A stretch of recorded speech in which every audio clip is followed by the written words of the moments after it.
ఇక ఇప్పటి నుంచి చూసుకోండి నీ అవ్వ తగ్గేదేలే. ఫైనల్లీ ఈరోజు వీడియో అప్లోడ్ కాబోతుంది. ఆ వీడియో మన ఫస్ట్ వీడియో ఏంటంటే finally I'm going to trip.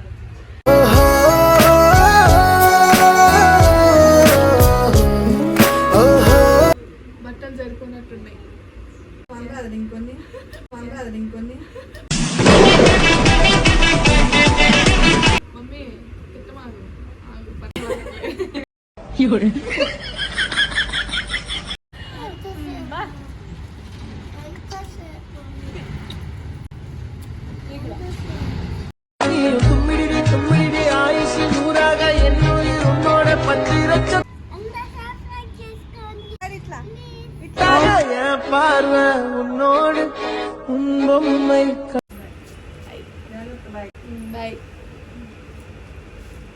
నీ పాదాలకు వల్ల నా అడుగులు సాగాలమ్మా.